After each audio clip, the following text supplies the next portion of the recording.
The Zohran Mamdani drama is just continuing. As much as he wants to fight it, gaslight it, lie about it, there's some fairly concerning evidence, to say the least, about the hopeful mayor of the financial capital of the world. And we need to talk about it. So welcome back to the Adam C. Moreno Show. Like, subscribe, and let's unpack this. So the New York Post dropped this insane headline. Look at this. Not so fast. With 2 days to finish line, new poll finds dramatically tightening race. Are you kidding me? Holy smokes. So Mamdani is out here at 41, Cuomo at 34, and Sliwa is trailing away further back. And I will say this, I don't think anybody was expecting it to be this close at this time, especially because, betting markets are the way that they were. Zohran won the Democratic primary. People were just accepting the defeat, but that is certainly not the case anymore. Marina Medvin writes, a vote for Sliwa is a vote for Mamdani. Cuomo is your only choice. Hold your nose and do what needs to be done. Tuesday, be there.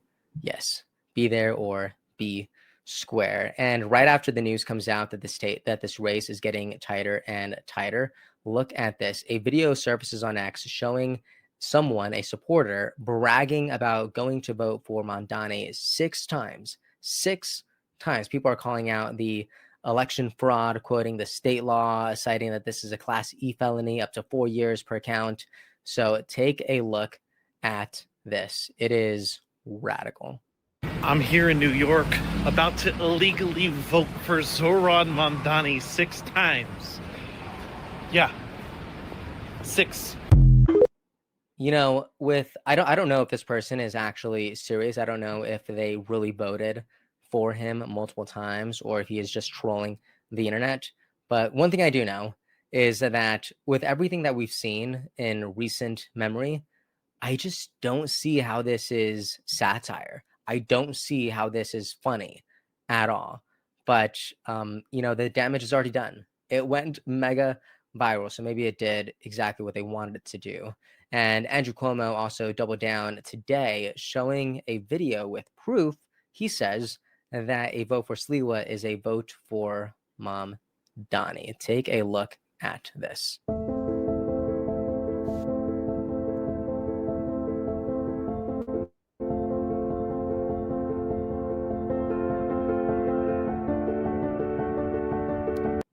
So the assumption here with this video is that Sliwa is only staying in the race to help Mamdani, which isn't a new idea, right? Many people are thinking this because they are doubting Sliwa's ability to win, especially at this point in the race. I mean, he is at 24.1 according to Atlas Intel. It's not out of the question to think that someone could be spoiling this race, assuming that those who would vote for Sliwa will vote for Cuomo if he was no longer in the picture, right? And before I move on, I will say that Sliwa did respond to this accusation already. He said that Cuomo is desperate and disgusting, and that this footage that he showed of both of these two standing side by side was from an event called Voices for Seniors. It was a memorial. And he also went on attacking Andrew Cuomo for the now heavily debated and controversial order regarding the nursing homes.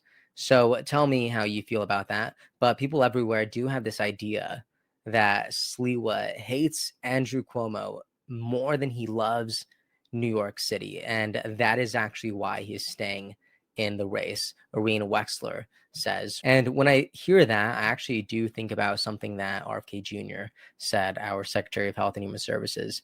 He said that ultimately the thing that will save our country and our children is if we choose to love our kids more than we hate each other, which I think is just very fitting for this moment in time because RFK Jr. was essential to delivering this extraordinary win with President Trump in 2024, which did involve him suspending his campaign and going all in with President Trump. That changed human history. And today we have a similar choice in front of us with the fate of New York and the future of this country. And here is Hakeem Jeffries with Jake Tapper when Tapper asked him if Zohran is the future of the Democratic Party. Take a look. for mayoral candidate Zohran Mamdani. Do you see Mamdani as the future of the Democratic Party?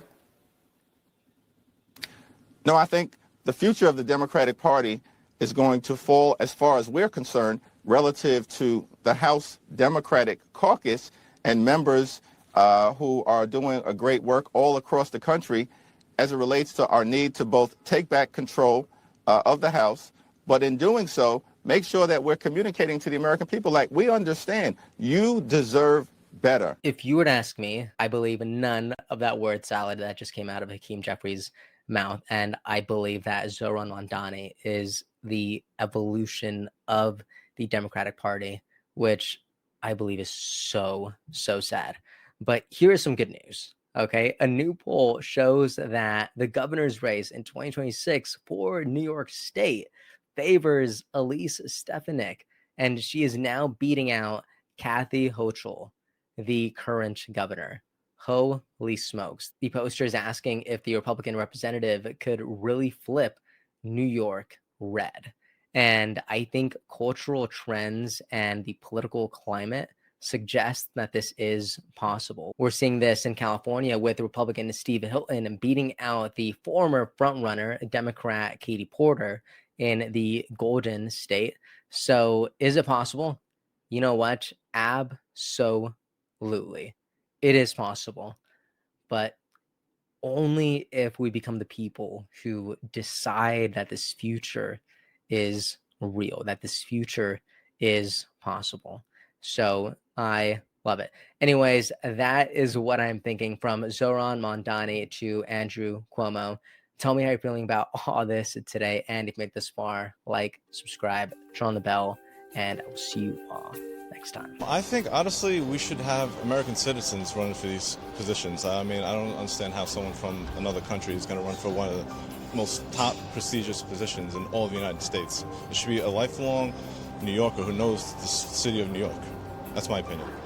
He has said 4 times that he's going to disarm police here in New York City. Well, come on. But he's going to have his own private security and make sure he's safe, right? But the city of New York is not going to be safe? That doesn't make any sense.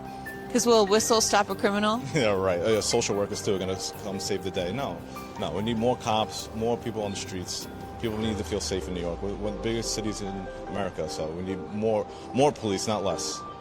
And people from all over the world come to New York because they're fleeing their countries that are being led by socialists, and now he wants to turn socialism here inside New York City. It's false hope. It's like all this pipe dreams. People don't realize what they're really getting themselves into. It's not going to do anything. It's all a bunch of garbage. Episode's over already?